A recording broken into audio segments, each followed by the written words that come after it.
Welcome to my channel once again. In this week's video, I have something so good to share with you. I've missed you guys so much on this channel, and thank you for watching my last video. If you haven't watched it, I'm going to leave a link up here for you to watch my last video where I shared my experience and my story into investing, e-commerce and freelancing. Now in today's video, I have something quite interesting to share with you, and it's to tell you a lot about this new emerging market that has been in vogue for quite some time now, and to give you guys a beginner's guide to understanding exactly what Bitcoin, cryptocurrency and blockchain technology is. I hope you're ready for me. Now before we get right into it, if you've not subscribed to this channel yet, kindly subscribe and click on the subscribe button down below. Also click on the bell button to be notified when I upload subsequent videos. Now listen to me, I know you've learned one or two things on this channel. Please don't forget to leave a comment, leave a like and share with your friends. Alright, so without further ado, let's get right into this. Alright, so you're welcome back to this channel and this video. Now in today's video I have something interesting, as I said earlier on. So today I'm talking about cryptocurrency, Bitcoin and blockchain technology. Now wait, before we get into it, I want to do a quick expose on all of these things. Now I know if you're here or you're watching this video, there's the possibility, the likelihood that you've probably heard about any of these keywords before now. You might have heard of the word crypto, you might have heard of the word cryptocurrency, you might have heard of Bitcoin, blockchain, and you're like, what is the meaning of all this, right? Because it's a totally different world. Believe you me, these things are quite not so hard to understand, but if it's not well explained, you wouldn't really get it. So I know it has left a lot of people confused, uncertain about what this thing is. That's why I'm actually recording this video, to break it into bits, despite the technicalities attached to it, and make you see and know what Bitcoin, cryptocurrency and blockchain technology really is. Now I'm going to share a quick story with you now so you could actually get this. A couple of days ago, I went out and I was in a local restaurant, in our late, I don't know whichever country you're watching this video from, but I was in a local restaurant, and then I actually love this restaurant so much because they sell eba, which is gari, and bitter leaf soup and pepper soup, right? So I actually was there, and then I got my food and then I was done eating. And then there was this guy who came on, and then he said something quite interesting, which I'm going to share with you now. He said, hello guys, he was actually eating as well, and he said, hello guys, I want to share with you how exactly you can make $1 million with cryptocurrency. Now listen, I'm going to address something right now. Now there's the rave of make money online, and trust me, as I shared in my last video, I've talked about the fact that there's the reality of making money online. But I must say this as well, there are people on the internet who actually share a lot of things that are actually not so feasible. Now when he said make money with cryptocurrency, make millions of dollars, he gave me a flyer, and then he shared with me a particular cryptocurrency asset which I won't mention on this channel. So he gave it to me, and then the first question I asked him was, alright, so if you say we can make $1 million, what is the market cap of this token? Now if you're wondering what market cap is, I'm just going to write out here. So these are certain keywords we'll be learning in this particular guide, because this particular beginner's guide is not just one video, you learn a whole lot from it. So I asked him, I said, what is the market cap of this token? And he started to stutter because he felt like, oh, this guy is probably somebody who knows this. And then I asked what's the market cap? And he said, go out and check it online. Now that's the first mistake. Now if you're sharing something and probably you're a marketer and you're listening to this, you must be so engrossed with your product. You must be able to share details and everything about your product with people. So if you really can't answer questions, it means you don't know it. So when I asked him, I said, what's the market cap? And he said, go check it online. I got in and said, blah, blah, blah, blah, blah, and stuff. I said, you know what? You're so wrong, right? Because you can't talk about making $1 million if you don't know the market cap. Now, as my good friend Chigozie Emmanuel said in one of his videos, you can check it out on the Aba TV, he said, you cannot make more than the market cap of a token. You can't make more than the amount of the market cap of a token. What does market cap mean? It means the total accumulation of the value of an asset, or the total accumulation of what an industry is worth. So if you're saying, as the guy said, that you are going to make $1 million from this particular crypto asset, it means that the market cap of that particular crypto asset must be at least $1 million or more. Right? Do you get what I'm trying to say? So it must be at least or more. Now, the thing is this, if I wasn't so knowledgeable in the cryptocurrency ecosystem, it would probably give me the flyer, and then the next thing that comes is, okay, I just take some money out of my pockets, and then I drop it with the hope that, okay, yeah, I'm going to make $1 million one day. And now, listen, that is the difference between a knowledgeable investor and an ignorant investor. Now, I know you're here, and I know many people have actually fallen victim to many scams, to many Ponzi schemes. Now, the reason why people fall victims to many of this is because they do not have knowledge. Now, if you're investing in something, I know you might be here, I've heard people have lost money to MMM in recent times, Rackstally, and a lot of other make money online, fraudulent Ponzi schemes, right? So if you're talking about making money in the cryptocurrency industry, knowledge is important first. I get my point. Knowledge is so important. All right, so the first thing I'm going to, as I said just now, as I just shared that story, so if I didn't know anything about it, I really wouldn't be able to tell him this thing you're saying is wrong. So do you know the funniest thing that happened? I finished eating and I paid for my food. And then he gave me the flyer. And then I told him, okay, no problem. You're saying this particular token. He was trying to answer a couple of things. I bought it in pre-sale. I bought that. I said, number one, you're first strong on the fact that you can make $1 million on this. And then he changed it to, oh, I'm not saying you can make $1 million. I have 1 million token of this. I said, oh, you have 1 million token of this? And I said, okay, that's fine. If you're saying you have 1 million token of this, now, on which exchanges are these things traded? Next thing he did was send me to CoinMarketCap. Now, that's another question. Now, if you don't really know about many of these things, you feel like, okay, exchanges, what exactly does it mean? Calm down and you learn. All right, so that's the next thing he said. And then when he said CoinMarketCap, I just said, no problem. And I Googled CoinMarketCap for him. Now, CoinMarketCap is a data statistical platform for cryptocurrency assets. All right, when you type in the word www.coinmarketcap.com into your address bar on your browser, you're going to see this site. It actually hosts the data for major and all of the credible crypto assets. Well, I would say credible generally for everybody because there are thousands of assets on there. Now, it hosts the data for all of these things. It hosts the market data, total supply, the liquidity, the 24-hour volume, the exchanges that is listed on, the information about the products and everything. So, and then I went on to MarketCap. Do you know the funny thing MarketCap told me? Now, the coin was actually listed on MarketCap, but it told me it was untracked. Yeah, that's the first thing. Now that's to show that number one, it's actually not even on any credible exchange for sale. Right? Now, am I disputing the fact that, okay, maybe the token in particular is not so good? Right? Definitely not. But what I'm just saying is the fact that this particular person didn't have knowledge about what cryptocurrency is, how exactly the tokenomics works, what exactly the market structure is all about. Right? So I want you to watch this video to the end and watch subsequent videos really, because I want you to, the goal for me, or the goal for doing this is for you to go out there and when somebody asks what is Bitcoin or what is cryptocurrency or try to tell you something about cryptocurrency, you're able to stand firm and actually what? And actually say this is this. Now I've shared the story about that and now I'm going to go back into my own personal story. Now I entered into the cryptocurrency scene, that was in, I think that was 2017. I got into the cryptocurrency scene through my mentor, Chris Annie, a very wonderful man. Believe you me, he actually changed a lot about my life. And many of the things I do today actually stand up from that man. So thank you, Chris Annie, once again. So now this is what I'm trying to say. So I started learning from him at the time, and then I started learning cryptocurrency trading. I started learning about Bitcoin, I started learning about cryptocurrency, how to trade and different assets. And trust me, at those times I was learning about trading. But you know one funny thing?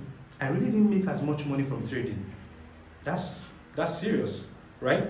And I lost a lot of money. Now, but with the knowledge I gained at that particular point in time, I was able to go into other parts of the ecosystem that actually needed my skills, such as content writing. And I began to write cryptocurrency articles, cryptocurrency ebooks. So even though I couldn't make money with trading, I made money in other aspects of the ecosystem. Now that's to show you that cryptocurrency is not just an asset. It has grown so much to become an entire market. An entire market that is giving people jobs. At the moment, I actually work at Cointelegraph. Cointelegraph is one of the biggest publications in the world on cryptocurrency. Right? I work as a social media specialist there. So that's to tell you that with the knowledge of cryptocurrency, you can have opportunities, all right, in this space. So now, given the fact that I've said that, sorry, I've done a lot of introduction into how all of these things are done. Now, it's good to learn about the money-making aspects because there are opportunities in there, right? There are opportunities in the cryptocurrency industry. I learned about the technology or Bitcoin itself, and then I also got access to the opportunity.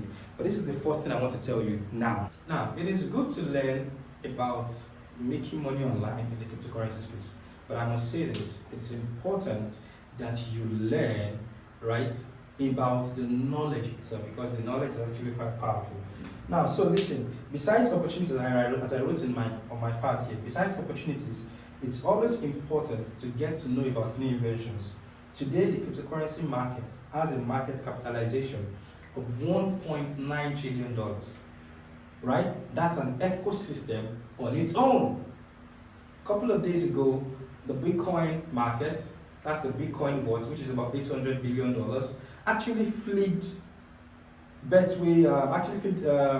Warren Buffett's company in market cap, making it the 8th or 9th most credible, or like in terms of market cap in the world. That's Bitcoin flipping the worth of Berkshire. That's Warren Buffett's company, flipping the market cap. That's interesting. So it's important for you to what? For you to get to know about these new inventions. Now, in today's market, as I said, it has a world market cap of $1.9 trillion, with Bitcoin and Ethereum actually leading. Bitcoin is about 41% dominant in the market. So Bitcoin has about 41% worth out of the $1.9 trillion. Now, but I wanted to now write this down. This is very, very important. It's a quote I actually said I was going to just say on this video. So now, what I'm saying is this: learn to be fascinated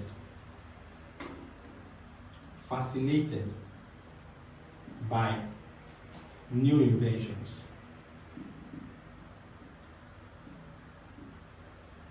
You see, the first thing many people make mistake, one of the very things that people make mistakes about in life is that when they see new inventions, the first thing that comes to their mind is no, and I'll try to know. But listen, as a 21st century person, this is 2022. If you're holding on to the fact that what has existed in the future is the only thing that's going to exist for life, trust me, you wouldn't really go far. So in life, you must learn to adapt to change. Let's be fascinated by new inventions. The world is a changing one. Human beings are not constant. People are changing. Change is constant. So don't stay yesterday's information and hope to catch up with today. People will leave you behind. You know, like this very popular meme. They don't tiagasa, they have left you behind. That's just on a lighter note. So please and please, right, learn to be fascinated by new inventions. If I know you before now, but I've heard Bitcoin, cryptocurrency, you'll be like, I'm tired, I don't want to hear anything about this. Now I'm going to break it down into simple levels for you so that you understand. So sit back and watch. So the first thing is this: what is cryptocurrency? What is cryptocurrency?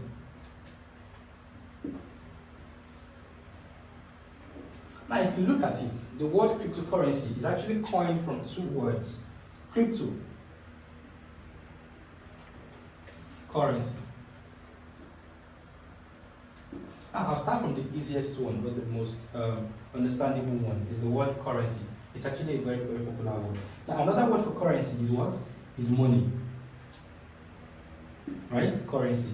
We have money, and I'll use popular examples. We have the United States dollar, we have the Nigerian naira, we have the Japanese yen, we have the, we have Great Britain pound. We have a lot of currencies across different countries in the world. So that is currency. Currency means money. Now, what is crypto? Now, crypto is a word coined from the original word cryptography. What did I call it? Cryptography. Now, cryptography, in essence, talks about the writing and solving of codes. It's just like programming. It's just like software engineering, where people write down average plain text, and then with those plain text, they add it with different functions, and then those functions actually brings out an output as a software. I don't know, maybe before now you would have learned about HTML or CSS. If you have learned about HTML or CSS, I think I learned a couple of things about that before now. There's what we call P. Now this P is a tag. It's called the paragraph tag. Now in this paragraph tag, you're going to write a boy is a boy. Now you close it with this. Now what I did here is just to write a code, right? So now with this code, it means that when I write this code onto a text, it could be popular text, like maybe Sublime Text, it could be Notepad, it could be any code editor. Now when this thing is actually being printed on the internet or probably on a browser, it shows this particular text in a paragraph. Why? Because I used this particular tag. This tag is recognized by what? This tag is recognized by the internet. It's recognized by the computer as a paragraph tag. I guess what I'm trying to say.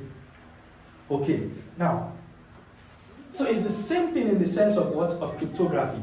So cryptography is the aspect of writing codes, but in general, this means this discusses codes that are securely encrypted, or how do I put it now? Or codes that are digitally encrypted, codes that are very, very secure.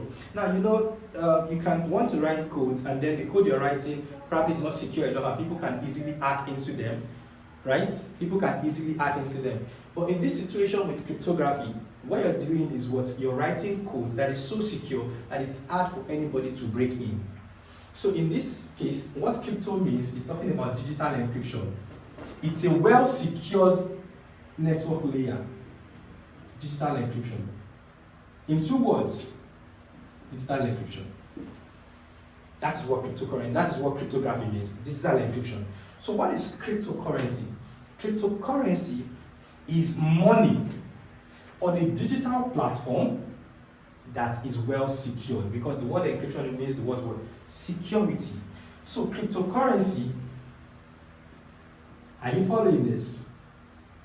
Cryptocurrency is money on a digital platform. Digital platform or network that is encrypted or highly secure. Are you following me? Are you following me? Cryptocurrency is money on a digital platform or network that is encrypted or highly secure. I guess what I'm trying to say now. So that is what cryptocurrency really means. Now, I'm going to say this. Now, cryptocurrency actually didn't just start in 2008. I'm still going to come there. Now, there's a particular video I watched when I was learning about Bitcoin and cryptocurrency in the early days. This particular video dates back to several years ago when several scientists and engineers were trying different projects using cryptographic functions, right? Bitcoin very well actually was the one that actually brought out this particular line of code writing to the mainstream. I'm going to still share several things about this. Just watch. Now, so as I wrote in my notes here, this is the definition I just gave. I said cryptocurrency is a digital currency in which transactions are verified and records are maintained by a decentralized system using cryptography, other than a centralized authority. I'm going to explain this. Now, as I just mentioned right now, I said cryptocurrency is money, right? It is what? Money. Good. Now, why would you say cryptocurrency is money? And that's the first thing I want us to understand here. Now, when cryptocurrency came into being, as I said, it's been many years ago. But when Bitcoin came, things changed, right? Now, Bitcoin, so that brings us to what Bitcoin is. Let's go. That brings us to what is Bitcoin. Now, so as I said just now, cryptocurrency is money on a digital platform or what? Or network that is encrypted or highly secure. As you would realize later, what this network or what this encrypted network or highly secure network means is what? Is the blockchain, which you're going to see later. So let's go to what Bitcoin is. Now, what is Bitcoin? Bitcoin is a type of cryptocurrency. Are you getting what I'm saying? Bitcoin is a type of cryptocurrency. And this particular cryptocurrency was, it was invented by a certain man or group of persons. Why am I saying certain man or group of persons? Because as of today, nobody knows who this person is, if it's one individual or a group of persons. But this particular individual or group of persons is identified using the name was Satoshi Nakamoto. Satoshi Nakamoto. Are you following what I'm saying now? This particular cryptocurrency was created by a man called Satoshi Nakamoto. And when he actually made this particular token, he released the white paper of this token in October 31st. That's the white paper release, October 31st, yes, I think 31st, yes, 2008. Now, if you're a student of finance, now there's something particular that actually happened around the 2008, 2009 era, which I'm going to explain. Now, I watched this particular movie a couple of years ago. I don't know, you can as well see the movie. The movie is The Big Short. I don't know, you might have seen this movie, The Big Short. You can watch it, it's a very interesting movie. Now, The Big Short movie actually talks about what? It talks about the housing crisis that rocked the US and international markets in the 2008. Now, when that happened, the economies of the world actually went down. People lost money, they lost houses, currency was devalued, inflation set in. A lot of things went wrong with the system. Are you getting what I'm trying to say now? It's just like saying $1 was not what $1 was anymore. If you're watching this video and then you're probably in Nigeria, it's more or less like a simple scenario that we're actually experiencing now. Now, a couple of months ago, right, or a couple of maybe 2 years ago, $1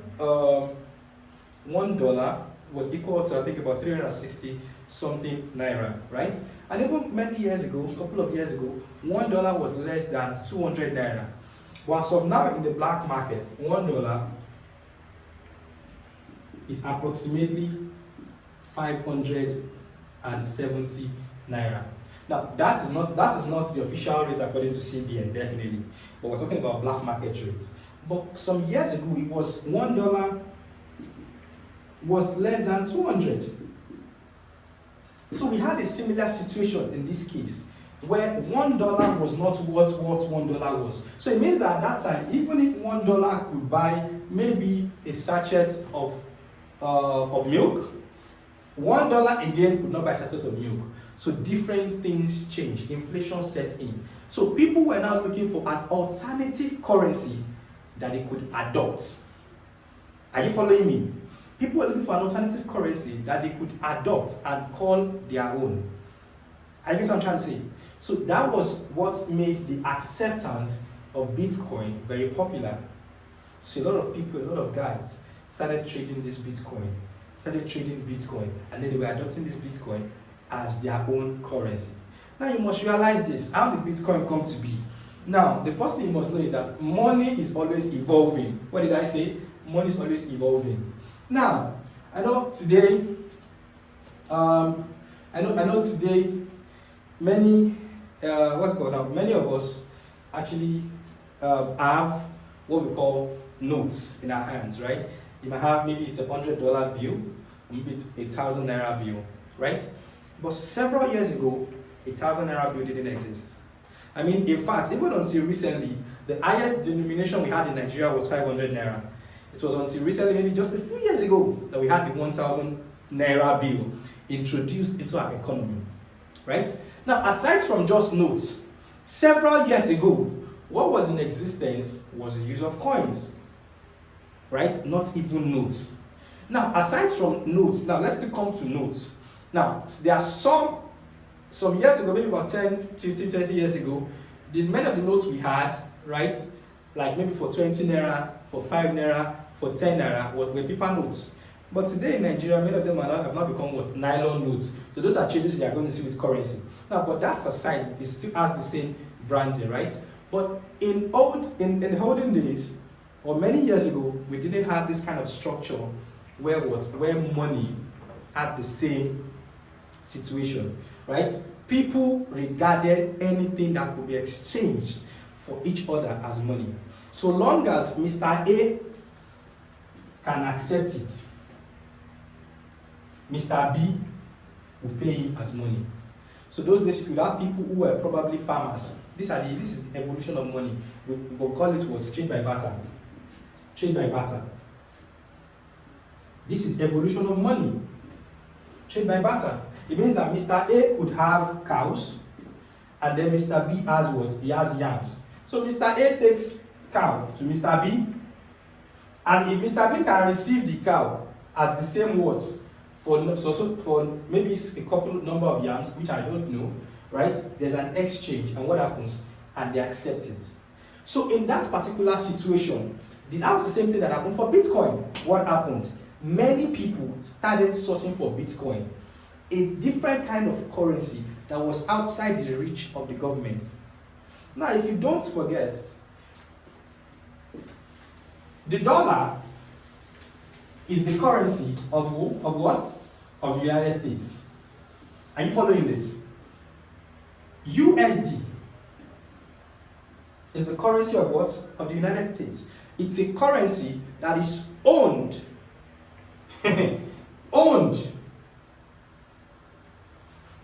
controlled by the US.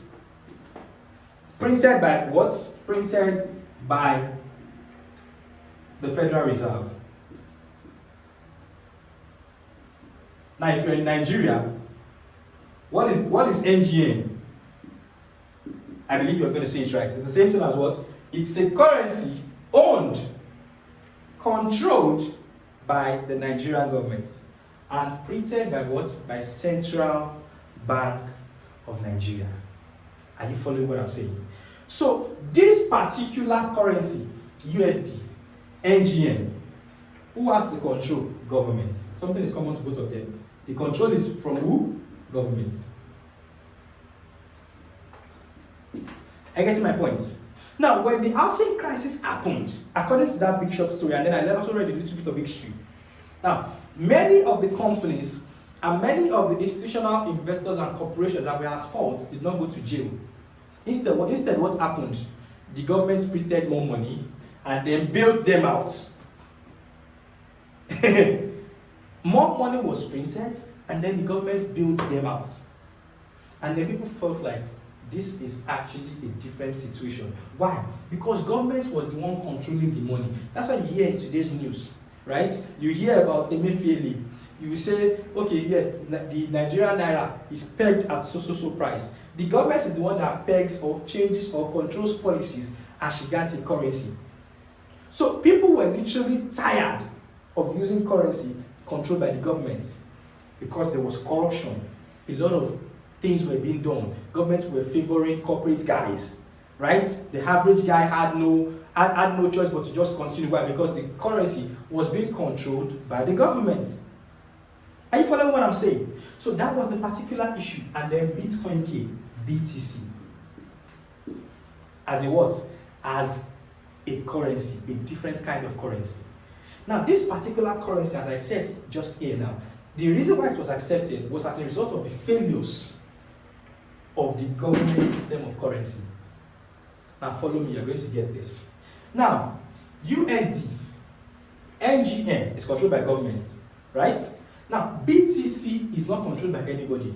Now, somebody might say, what about Satoshi Nakamoto? Wasn't he the one that created this?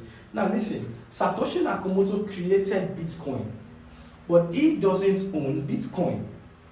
He's not the controller of Bitcoin. Now, going into the technicalities of how this Bitcoin and this whole thing works. Now, it's just more or less like you wrote the code for something. But anything that happens on that network is not controlled by only you. It is controlled by multiple networks of people across multiple computers. They are called nodes. Nodes.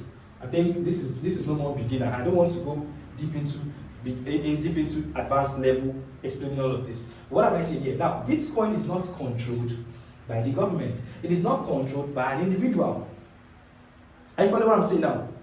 It is operating on a chain, on a network identified as what? As the blockchain. It is operating on a chain identified as what? As the blockchain. Now you would wonder, what is the blockchain? The blockchain is a public ledger that records all the information, all the data associated with what? With this particular token. Now you see the differences between the two. Now in this particular situation, in USD, now listen, if the government prints 1 billion naira in this country today, Now, it will make it public news that they printed 1 billion naira, right? But the truth is this. If they print more than, would you definitely know? You might not know. Because many of these things are what? Are backdoor operations. They only come to the media and tell you they printed 1 billion naira, right? But if more than 1 billion naira is printed, would you know? You wouldn't know. So you have to just what? Believe the information of the government. So in that case, the currency for fiat has no transparency. Are you following me? No transparency. But with Bitcoin, there's transparency from the beginning. This is one of the features of Bitcoin. There is transparency. What am I saying by transparency? Now, this blockchain is a ledger, a public ledger, all right? Where any transaction that exists on the blockchain, you can see it. Anybody can see it. Are you following what I'm saying now? Now, probably let's say maybe a particular government official wires money meant for somebody or for his own agency or for something into another person's account. Now, as an individual or as the general country or as the populace, you would not know, right? Because it's a very secure information that is privatized to just banks and the government. But if anybody sends any money from one part of the blockchain to another part, it is publicly visible to everybody.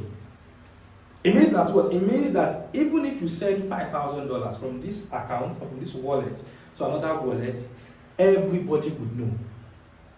I follow me now. Now somebody might say, that is bad then, it means I don't have privacy. That is the beauty of the blockchain. The transaction is visible, but the identity of the sender and the receiver is anonymous. Are you following what I'm saying? So there is transparency in the transactions done on the blockchain, unlike this. Are you following what I'm saying? Now, recently there have been a lot of changes to make for KYC with exchanges to be able to attach identity of people to the sender and to the receiver, right? But originally that wasn't so, right? But the transaction is what is actually seen. Now, additionally, now we are saying USD. USD can be printed and reprinted, right? As I talked about, as I said the other time, during that crisis, more money was printed. Now, Zimbabwe today is a country that suffered from hyperinflation. Hyperinflation. Why? Because the government was printing too much money. You would have so much money, so much cash up here, and then the entire cash is not up to $100. Just as today, if you put $100 note, sorry if I knew before shooting this video and I brought in a $100 note.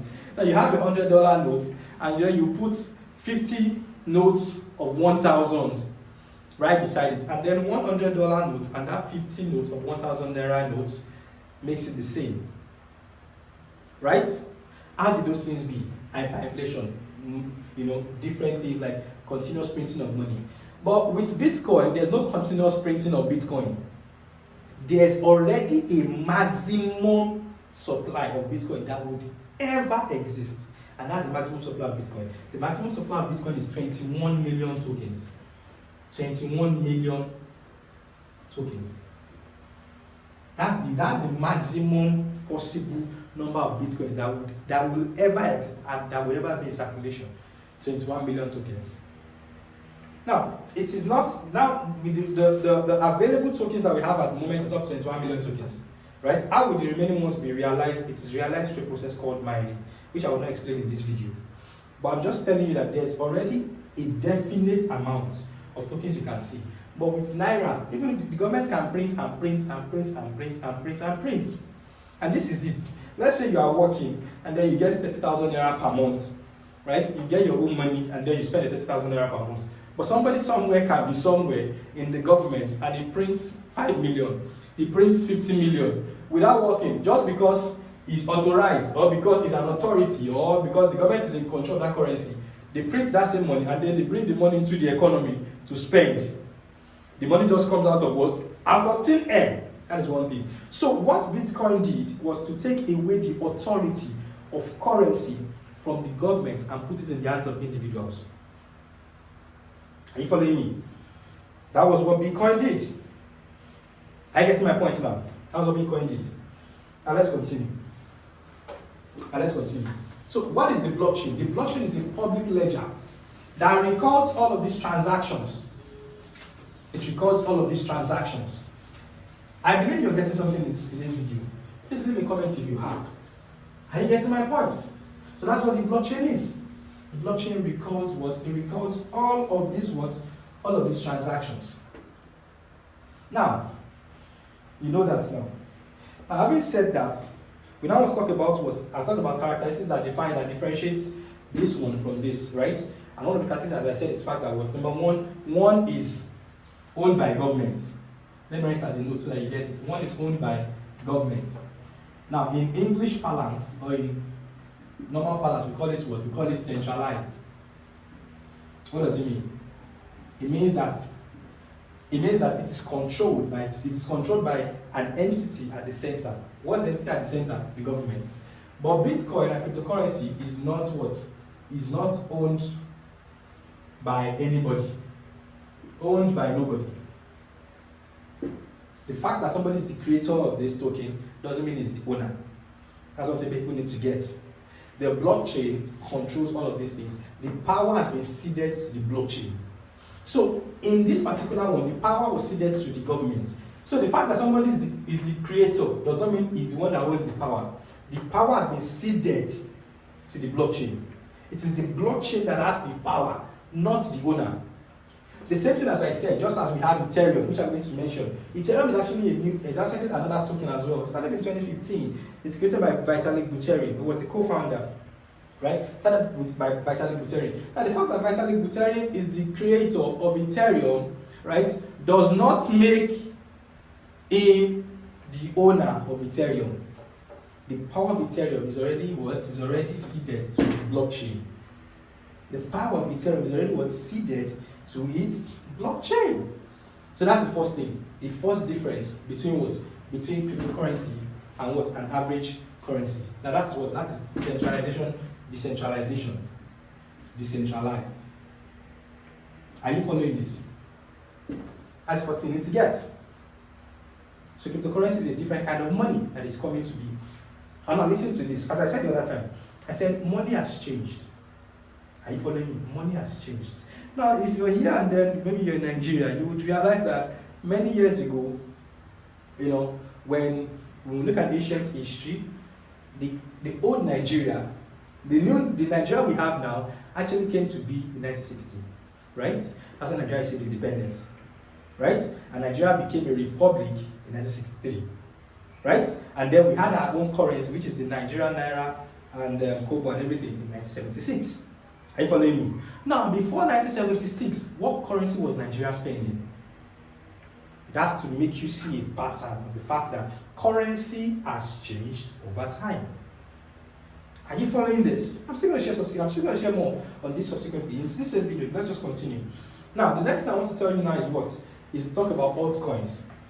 No, I'm not done with this. Sorry, I'm not done with this. So I just talked about what? Centralized and decentralized. That's the difference between Bitcoin, the currency, and the normal fiat currency. The next thing you need to see is the aspect of what? Of trust. That's another difference between both of them. That's a feature of the currency that people see. And what am I saying? Now, people lost trust in the government because government relates more with general people during elections and some of their policies. But when they do a lot of policies, most of their interactions are with what? Are with other people. And they can do, they can make policies that favors different human beings. So, and just as we have human beings, there's no harm, there's favoritism. Just as you would love your mother more than you would love another person. Or you love your father more than you love another person. Or you love your husband or your wife than another person. It's the same way humans are. So governments actually can have favoritism. They can have bias. But listen to this.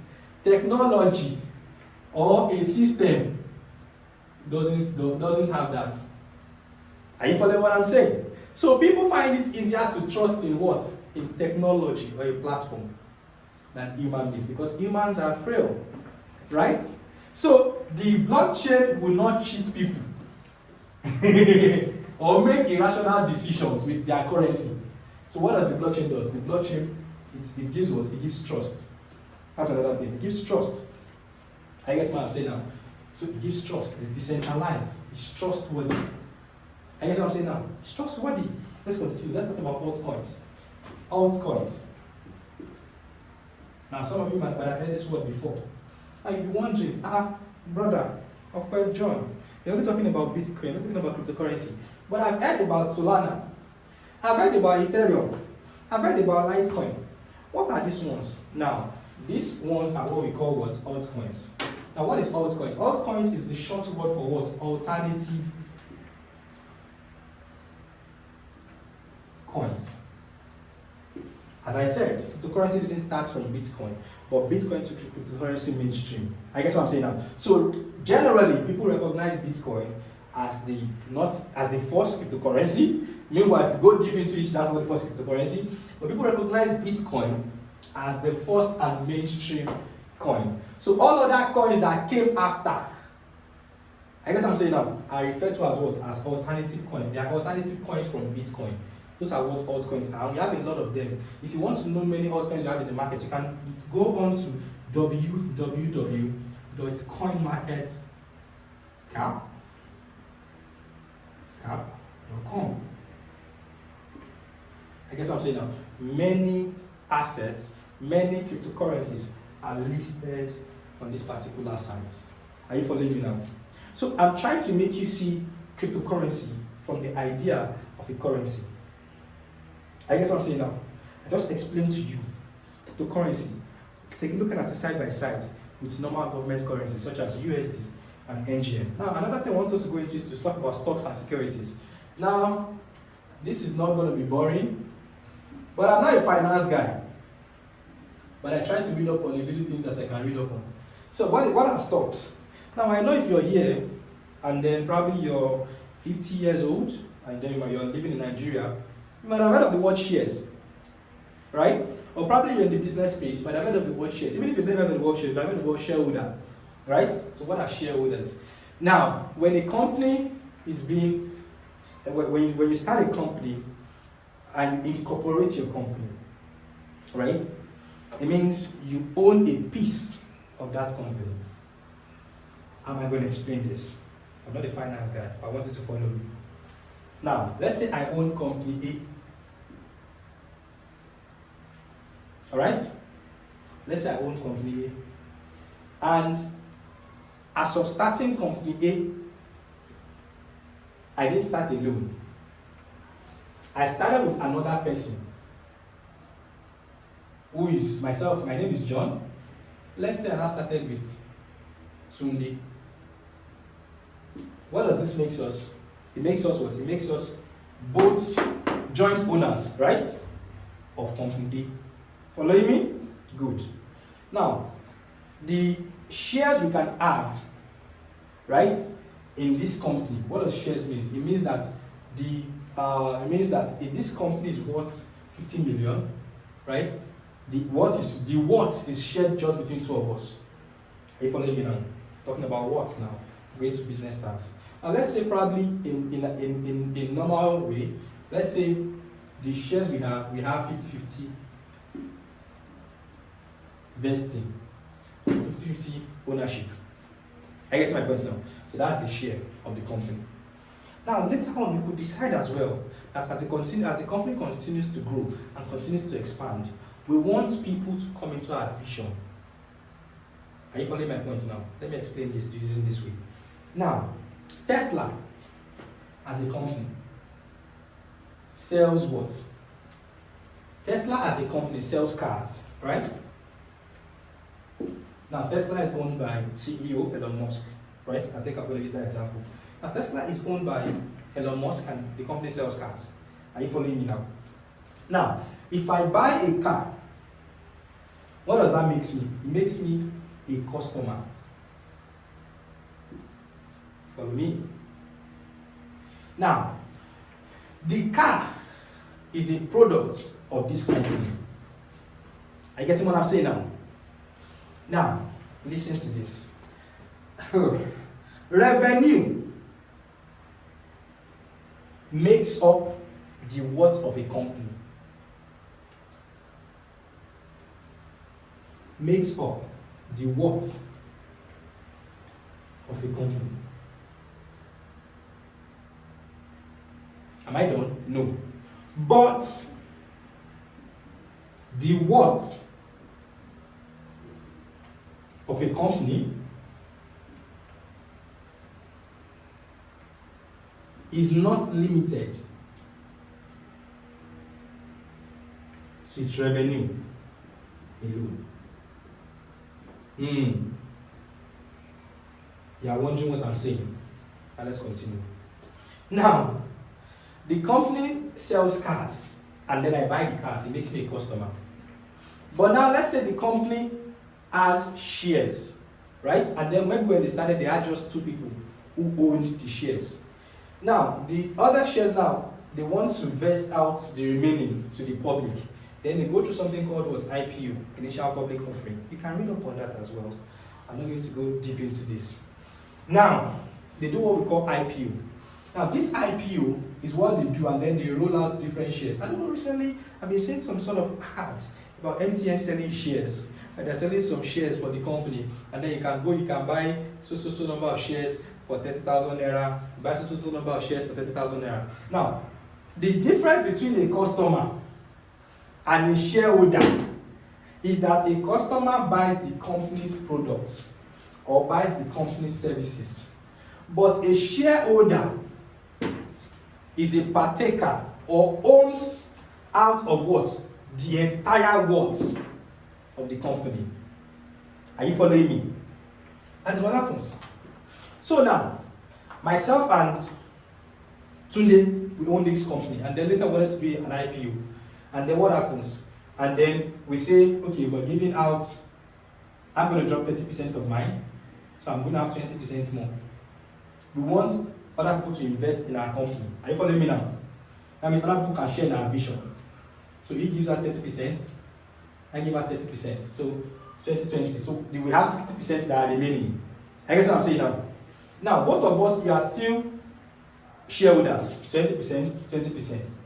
I guess what I'm going to. Now, if let's say, okay, in this case, I have 30%. I'm going to be explaining some terms that you see in the news for you. 30%. Now, when you see this thing, what does it mean? Then they call this person what we call majority shareholder. Are you following me? Majority shareholder. These are several things that you need to learn. Now, we give out 30% of these shares. Are you getting me now? So we have 50% left. I want to set the general public. Now, let's say that the entire shares, right? We have, as a company, we have 12 million shares. Okay, yeah, I can clean up this. I believe you're following what I'm saying. I have somewhere I'm going with this, so that you can readily understand this. I've explained Bitcoin, I've explained cryptocurrency. It's still here, so you can understand better. Follow me. Because there's a lot of semblance, listen, between the present economy, between the present fiat economy and the bubbling cryptocurrency economy. Now, where was I? Now, so we have 50% remaining. Now, let's say the 100% of the shares we have as an entire company is 100 million shares. And follow me now. Let's say the amount we have as a company is 100 million shares. Now, if the total we have as a company is 100 million shares, it means that I have 30 million shares. Sunday has 20 million shares. It means the remaining we have is what? Is 50 million shares. Are you following me now? 50 million shares. Now, with these 50 million shares, we now do what we call what? An IPO. What do I call it? We do what we call an IPO. Now, this IPO, you are saying now, initial public offering, is what is rebranded into ICO and pre-sale with cryptocurrency balance. They are coming there. Now, we do what we call IPO. Now, when we do what we call IPO, it means that we're going to sell these shares to the public, right? Now, when we're doing an IPO, there's always going to be an initial price. We set the initial price as a company. So we can say the initial price of these shares is what? Is $0.51 or $0.5 per share. Are you following me now? I guess what I'm saying now. Let's say many people buy these shares and then they buy many of these things at $0.5 per share. Now, people, this company could be producing much more cars. You see, and that's one thing about value, right? Now, this company is trying to raise more money. They do an IPO. I guess my point now, they get the money in. They continue to produce more cars, and then the company continues to grow. And then people continue to love the company more and more. So, and the people continue to love the company more and more, right? Now, people can continue to trade this particular share. After we do the IPO, now the IPO is not just done anywhere. The IPO is generally done maybe on an exchange, right? Public exchange. Now, you might have heard of this exchange before, NYSE. You might have New York Stock Exchange, right? You have New York Stock Exchange. You have Nigerian Stock Exchange. So when companies do IPO, NSE. Thank you, sir. First of all, let me just say this. Thank you so much, Daddy. Actually, my dad is the video director. He's been helping me with the shoots, starting these videos, this YouTube channel. So he's a shareholder in this YouTube channel. That's what the light is. Thank you. Thank you so much, sir. So Nigerian Stock Exchange, I follow in NSE. Now it's listed on this. Just as today now, we have exchanges in the cryptocurrency space. Binance, PancakeSwap, PinkSale, different exchanges. So many of these things are actually very related to each other. But I'm going somewhere with this, which is why I started with stocks and securities. Are you following me? Because people say things like, I want to make money with cryptocurrency, I want to make money with crypto trading. But you still don't really get the fact that why exactly are people trading these things? Now remember, I first made it to realize the aspect of cryptocurrency or Bitcoin as a currency. But I was seeing from the perspective of what? Of Bitcoin as a what? As an asset. Let's continue please. Now, when we sell this at what? At $0.5 per share. Now, if people continue to trade this particular shares or the particular share of this Tesla more, right? And then the price of this thing goes to what? $10 per share. What happens? You find that what? If before, at $0.5 per share, I had 30 million shares, it means that the worth of what I had before was what? Was 30 million, right? Dollars times 0.5, which is $50 million. I guess my point now. At $0.5, the worth of the shares I had was what? Was $50 million. Are you following me? But now, the per share has gone to what? To $10 per share. So what does that mean? It means that my 30 million shares multiplied by 10 will give me what? 300 million shares.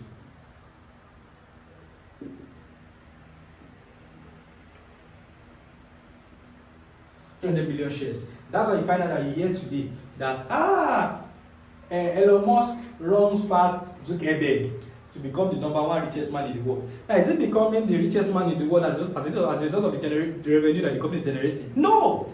As a result of this share they are holding. Are you following my point now? Now, coming there, let's continue. So, what am I trying to say in this situation now? Now, let's explain what stocks are. I've explained some things, from a few things about stocks for you. Stocks are what? It's more or less like it's a stock. Let me say it now. In finance, let me just explain. Now, in finance, stock consists of all the shares into which ownership of a corporation or company is divided. A single share of a stock means fractional ownership of the corporation in proportion to the what? To the total number of shares. So what are we saying in this situation now? So stock means what? It means you're buying into the ownership of something. I get to my point now. It means you're buying into the ownership. That's that. Let me make this clear. Now what about securities? Now securities is a tradable financial asset. There are different financial instruments used in the financial space. I'm not going to go deep into that. It's a term commonly referred to as what? As any form of financial instrument, but its legal definition varies by what? By jurisdiction. Now, many of these things I've said before now, I'm going to just go through them in my notes here. Now, the next thing I wanted to talk about before was what? Was cryptocurrency as a currency versus fiat. I believe this is quite long, but it's explanatory, so you should be able to understand everything I'm saying one by one. Cryptocurrency as a currency versus fiat. Right? Cryptocurrency as a currency versus fiat. Right? What is fiat? Fiat means what? It means general currency. It means government currencies. Just like as I said, USD, engineering. Now, I explained the other time about Nigeria, and I said in 1976, Nigeria had, right, the Naira and the Kobo came into being. Right? That means before then, what happened? A different kind of currency was being used in Nigeria. Remember, Nigerians were colonized by the British. So as at the time of colonization, we're using the British currency. Why? Because that was the authority in town at that point in time. But listen, as I said, from the original definition of money, what is the definition of money? Money is what? Money is anything that is acceptable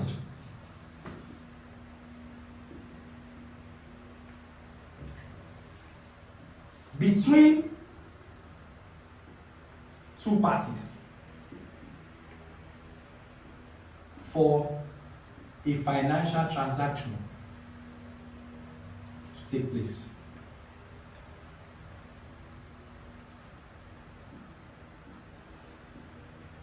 Are you following me now? That's the general definition. But now there are features and qualities of money that people really need to understand. Are you following me now? Now, number one of the features of money that people really need to see is that we have several features of money. We have durability. Durability. That's number one. Number two, portability. Number three, divisibility.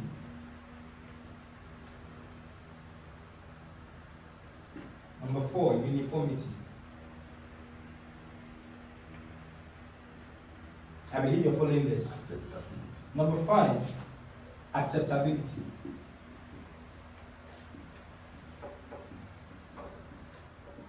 Now we have limited supply.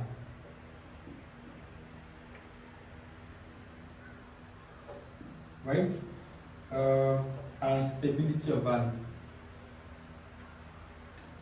Stability of value. I'm going to come into this.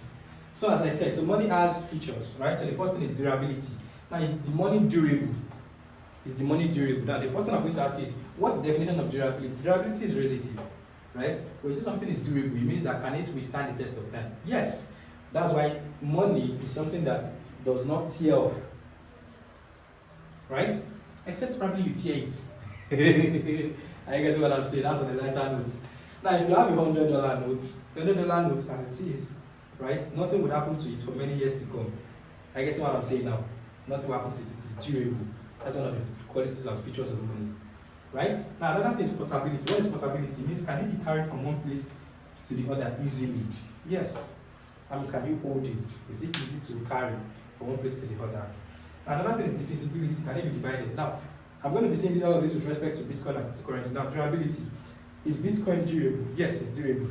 Because it's on the what? On the blockchain. And the blockchain is going nowhere. I guess what I'm saying now. It is going nowhere. It is durable. Right? It will not how do I put it now? Like it will not just delete automatically. No, it's already secure there. Are you following me? That's that. Portability. Can it be carried from one place to the other? First and foremost, understand that what we are talking about money, right? Not physical money. Generally, this portability refers to what? Physical money. As can you carry from one place to the other? We are talking about Bitcoin. You can't carry Bitcoin from one place to the other. Are you getting what I'm saying now? Portability is talking about the fact that here, it's actually a digital currency, right? It's on the blockchain and it exists on the blockchain. So it's portable, as in that sense of it. Now, how about divisibility? Is Bitcoin divisible? Yes, Bitcoin is divisible. And what am I trying to say? Now, if you look at Bitcoin,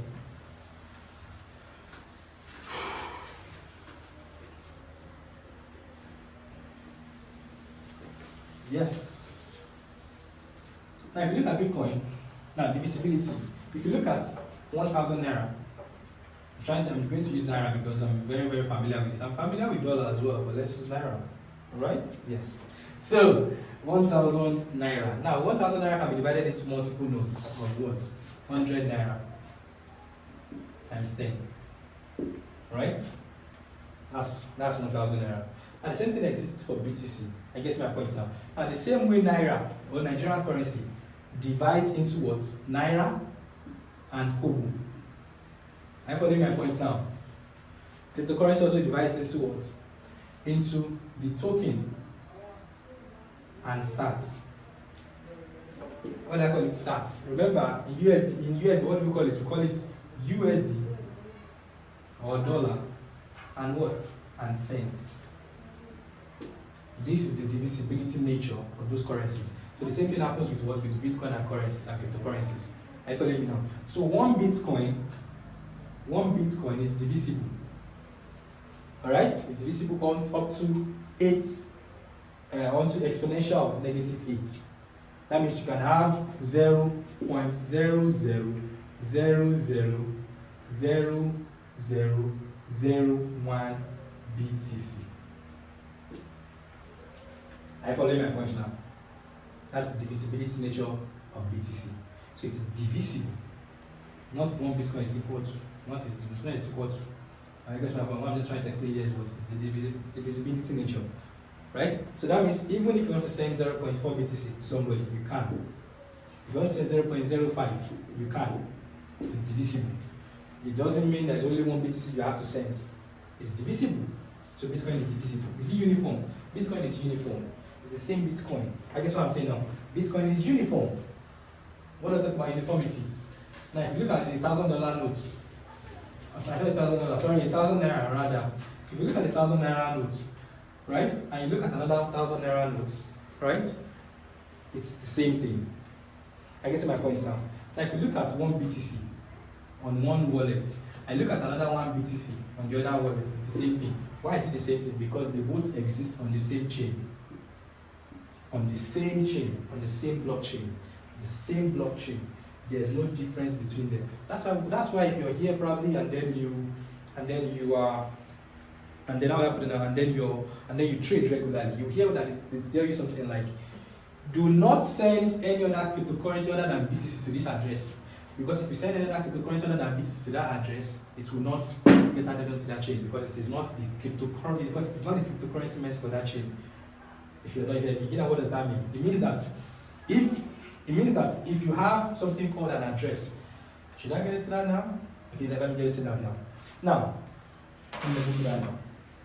Now, in normal centralized system, there's what we call what? Bank accounts, right? We have banks. Right? We have banks. Now, these banks give you what we call what? Bank accounts. Are you following me now? Bank accounts. The receiver, the sender has a bank. Sender to receiver has a bank. Right? He has a bank. Now, the sender has a bank account number. The receiver has a bank account number. So when you send money from one account here to this receiver, this person receives it to this account. Are you following what I'm saying now?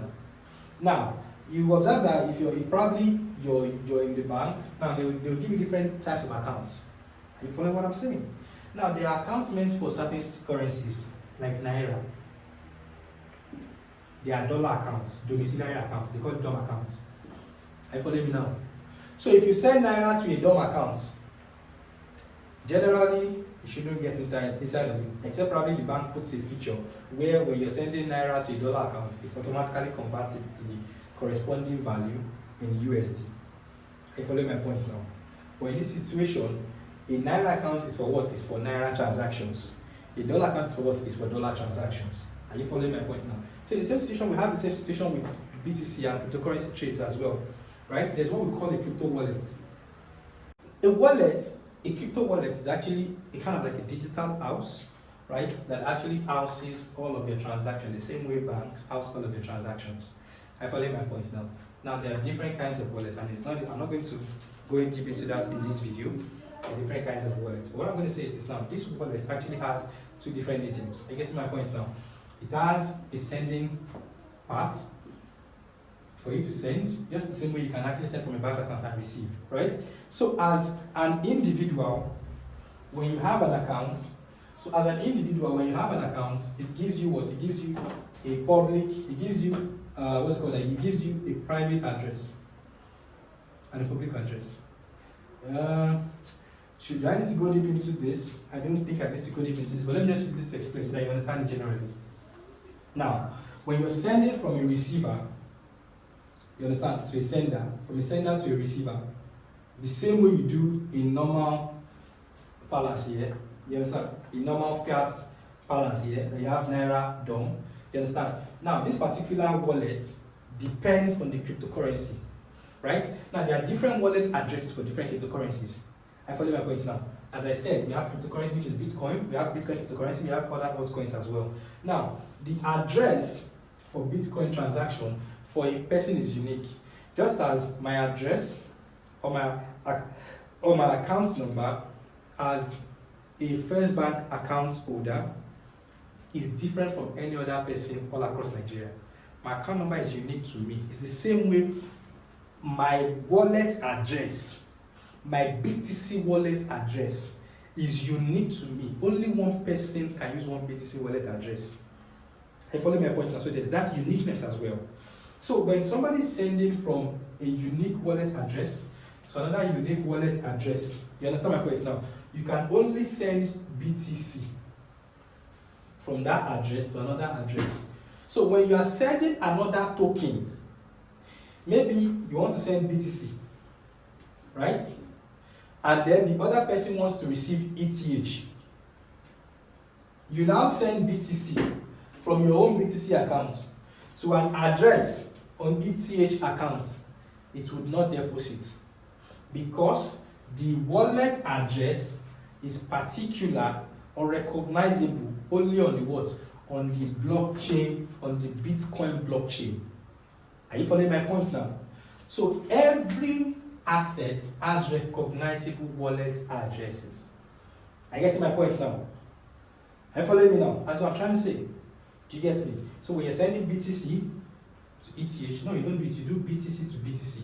And now listen, the reason why I didn't want to get into this is because, in fact, even for sending, right, there are different things you need to know, right, even for sending. For instance, if you're sending BTC, you can send it through the normal general Bitcoin blockchain, right? There's also, you can also use this BEP 20. There are different networks for different sending, right? There's BEP 20, there's TRC 20, there's ERC 20, right? There are different chains or different networks, you understand, for different payment confirmations and with different pros and cons. I don't want to go deep into wallet definition and network confirmation, transaction, and all of that stuff. Are you getting what I'm trying to say now? So I stopped at divisibility. Means you can send. What about uniformity? That's what I was saying. That was what I was explaining the other time about uniformity, right? Uniform. That means a Bitcoin is uniform. One Bitcoin is the same one Bitcoin on any other particular wallet. Are you following what I'm saying? How about acceptability? Acceptability depends on the people. Remember I said money is money so long as people accept it. Are you following my point now? The government recognition does not mean anything. I guess my point now, unless the government says it is outrightly banned. But it is at the moment, no country has said Bitcoin, well, a couple of countries have, I'm not sure, yeah, I think. Now, but Bitcoin is not illegal, cryptocurrency is not illegal, it's only a new technology. Because you can't ban technology, people will use it if they're going to use it. Just like several years ago over the internet, many people didn't really want to use the internet, but here we are today. They have to catch up. So I'm telling you the same thing now. Cryptocurrency is the new money. Listen to me. Cryptocurrency is the new money. Are you following me now? Cryptocurrency is the new money. It's the new money market. Imagine the cryptocurrency market capitalization is having $1.9 trillion market cap. From zero, just about 10, 11 years ago. Times have changed. So catch up right now and know exactly what this new economy is all about. So it's acceptability. People are accepting it as they've been accepting it from the first day, right? So people are trading it now. In fact, right now on exchanges, one Bitcoin trades for about $40,000 plus dollars. One Bitcoin. That means that people who are willing to pay $40,000 for one Bitcoin. So as long as people are accepting it, as we can see on exchanges, it's acceptable. So it has sticks that mark. How about limited supply? As I explained earlier, Bitcoin has a maximum supply of 21 Bitcoins. How about stability of value? When people say things about stability of value, this is what I wanted to see. Now, stability of value is not with respect to what? It is with respect to does it change? This is what I'm going to explain to you. Stability of value. Listen to this.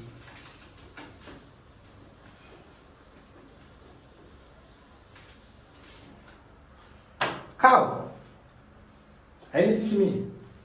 Cow cannot be a currency. It can be used for trade, it's quite alright. Yam cannot be a currency. It can be used for trades, quite alright. I get my point now. But what am I trying to say?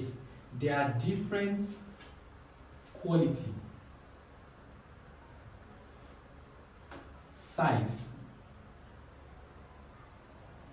breed of cows. So one cow here is not equal to one cow there. But gold is recognizable as a currency. Why? Because gold maintains the same quality. All true. Maintains the same quality. There's no maybe talking about maybe one breed or this other breed. Gold is gold. You get my point now? So 15 kilogram of gold here is worth 15 kilogram of gold in another place. It can be a currency. I follow me now. But the fact that a cow is what is 15 kilogram here doesn't mean you're going to find another cow of 15 kilogram. They can be in different sizes. They can be of different breeds and they can be of different qualities depending on the food they eat. I guess my point now. So that's stability value. So what stability value means? It means that does it stays the same across different places? Yes, it just stays the same. Now, if it's talking about stability of value with respect to price, it means that every currency in the world is not stable. I guess my point now, because as I said the other time, $1 many years ago was less than 200 naira. But $1 now is more than 500 naira according to the black market rates. So does that make naira not a currency?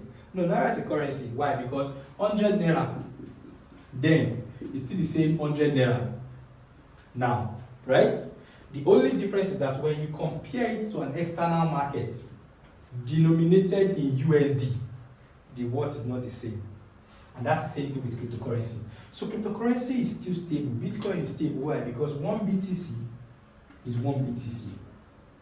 However, it is volatile, just as all other currencies are volatile with respect to their worth, depending on the comparison with other external markets.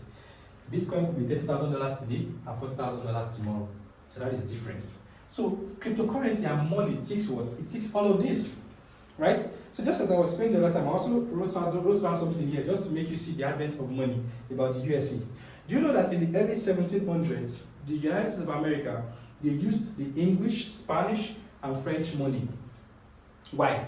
Because different parts of North America was colonized by the Spanish, some by the English colonies, and some by French colonies. So they used different currencies. Why? Because that was the authority that was there. So they used their currency. Now, in fact, after the US Constitution was passed, right? It was in 1970. It was in 1792. I guess my point now that they established the coinage system of currency when they started using coins. You know these coins. You know kobo. You know cents. That's when they started using all of these things. So money evolved. The present US dollar we're seeing today is as a result of the what? Of the Federal Reserve Act of 1913. So money evolves. I guess my point now. So that is cryptocurrency as a what? As a currency versus fiat. Now, I was explaining something the other day about stocks, right? So that brings me to kind of like the last thing I'm going to explain about what? About cryptocurrency as a stock. Now, the first now another thing I want to see the other time is I was talking about cryptocurrency as a currency, right? Now, just to back it up, is cryptocurrency a currency? Yes, it is a currency. Now, in 2020, there was a ruling by what? By a court, a U.S. federal court, under the Washington, D.C. And the U.S. federal court said that Bitcoin is a form of what? Of money, right? So Bitcoin is a form of money. I guess my point now. Bitcoin is a form of money. Are you following me now? So that's Bitcoin. So it's recognized as what? As a form of money. In fact, today El Salvador, all right, has recognized Bitcoin as a currency in the country. I guess my point now. So don't play, all right? Learn about this new market, this new money market. Are you getting what I'm saying? That's that. Next thing, cryptocurrency as an asset versus stocks. I explained that the other time when I talked about the stock security, but I'm just going to do it according to what I'm doing in my notes here, so at least there could be some order. Cryptocurrency as an asset versus stocks. So just as I said the other time, and I said something about what? And I said something about the fact that you could own a company and then you're buying into the ownership of a company. So the same thing exists for Bitcoin. I guess what I'm saying now. So Bitcoin, as I said now, is not owned by Satoshi Nakamoto, right? But the ownership has been entrusted into the system already. I get my point now. So there's already maximum supply of what? Of 21 million Bitcoins. That will be 21 million Bitcoins. I get my point now. So right now, there's about, I think, 18 million, about 3 million left to be mined. I get my point now. So we have about 21 million. So people can get into the ecosystem, buy. Some can buy and keep their own. Talk about holding, talk about, think about holding, talk about selling, and different other things. So now, what is cryptocurrency as an asset now? Let me use Binance as an example. The same way I used Tesla as an example the other time, I'm going to use Binance now. Now, if you've heard of the word Binance before, Binance is an exchange. All right, it's an exchange. I think Binance started in the year 2017. Yeah, Binance started in the year 2017, and Binance has a coin, right? So what Binance is doing is that Binance has a currency that powers its ecosystem, just as Naira powers the ecosystem of Nigeria, US dollar powers the ecosystem of the US. BNB powers what? The ecosystem of what? Powers the ecosystem of Binance ecosystem. Powers the ecosystem of what? Of Binance.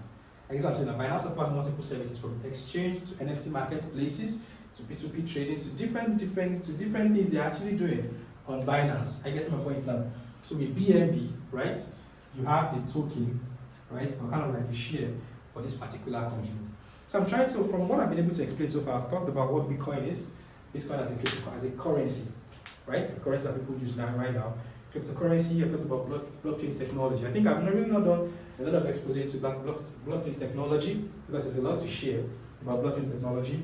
There are different types of blockchain. We have private blockchains, we have public blockchains. I guess what I'm saying now. We have permission blockchains, different kinds of blockchains.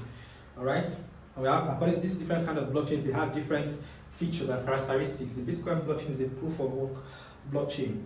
All right? The Ethereum blockchain allows people to build on it, right? On smart contracts, sub-chains. So many of these blockchains have different characteristics. So I think in subsequent videos I'm going to really more explain, right, about blockchains as well. But I think I've been able to do justice to this today.